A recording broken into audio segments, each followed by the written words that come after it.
Hello, people. This is Bear. I didn't make a video in a while. Decided to make a video.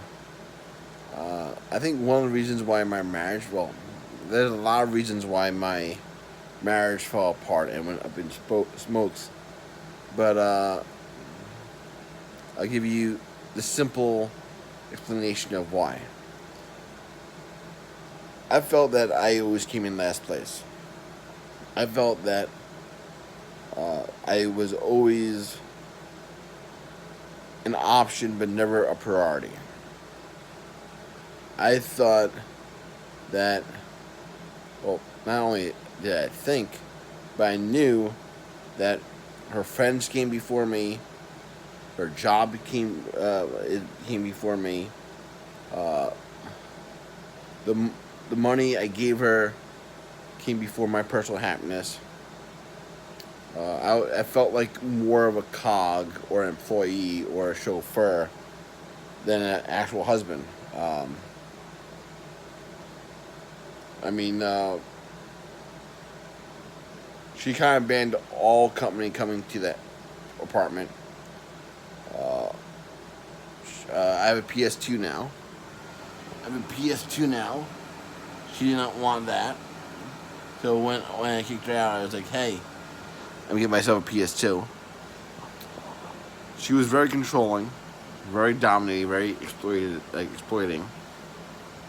And I was like, I can't live like this. Uh, and also, she used to break up with me like every month or two.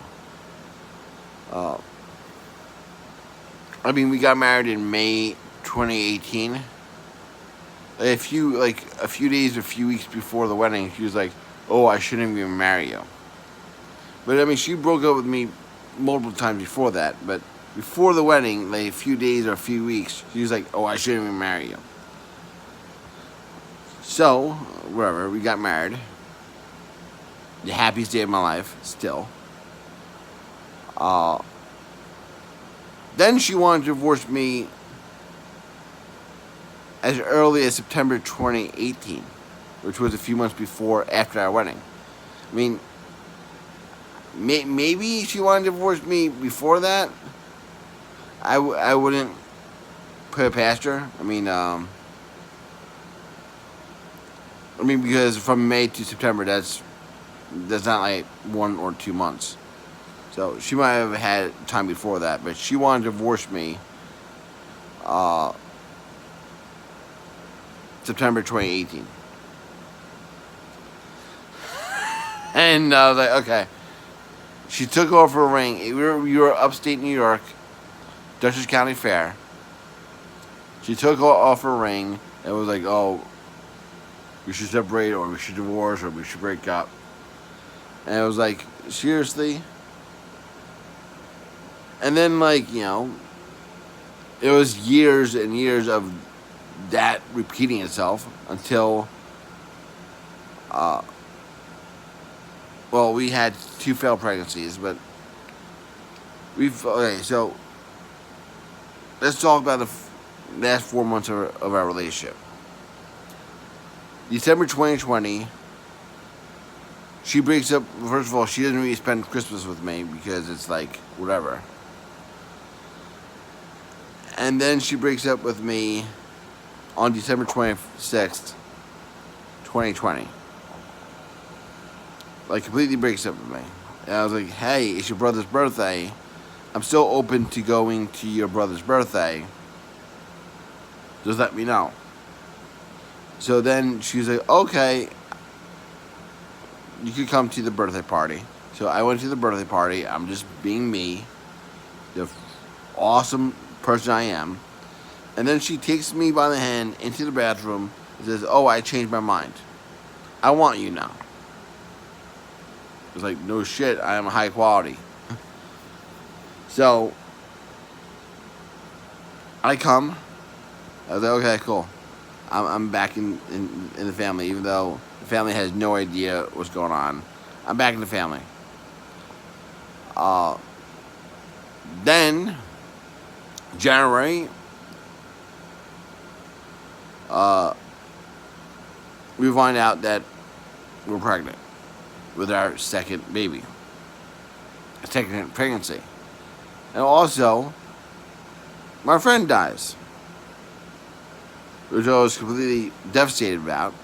And then she was like, he was a piece of garbage anyway. He was a piece of shit anyway. Get over it yourself.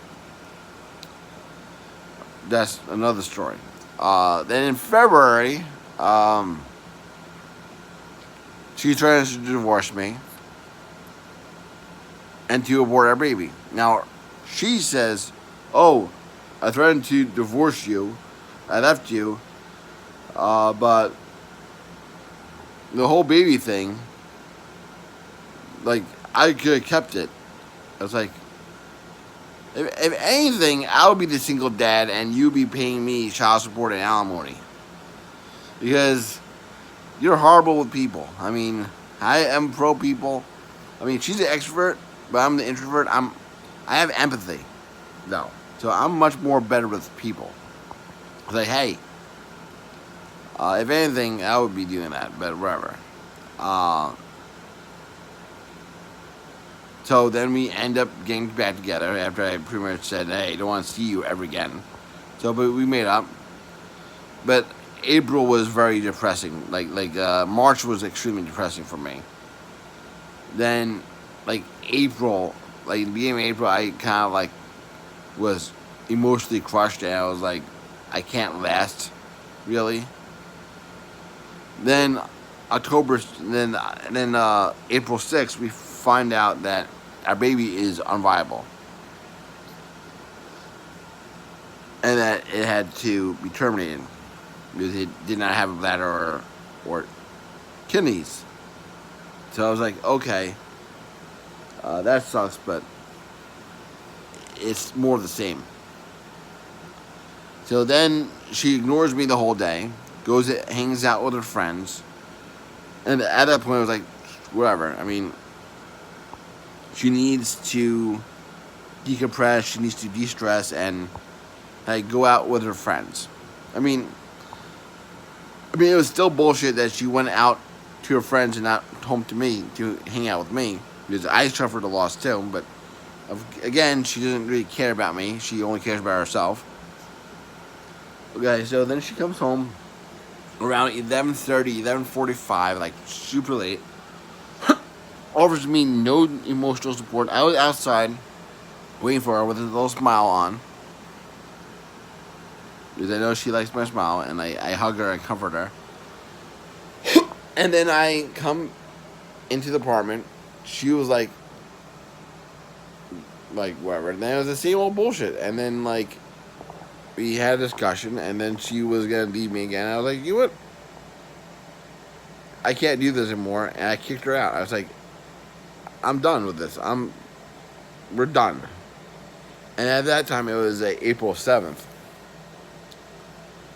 And, yeah, that's what happened. I mean, I was like, I can't be doing this for the rest of my life. I can't be, you need to get healthy. I mean, I'm going back to school for psychology. But as an amateur self right now, she definitely has narcissistic and sociopathic tendencies. And yeah, and it's really messed up. It's my problem with her is not a heart issue, it's a head issue. Because it's deep down, I know that she could be an amazing person, beautiful person. I fell in love with her. I married her for a reason. I wanted to spend my whole life with her. For a reason, because her soul, the inner Jen is beautiful. But, she has, extreme narcissistic and sociopathic tendencies, and no one has ever held her accountable. I mean, her small group of friends, they're nothing but enablers.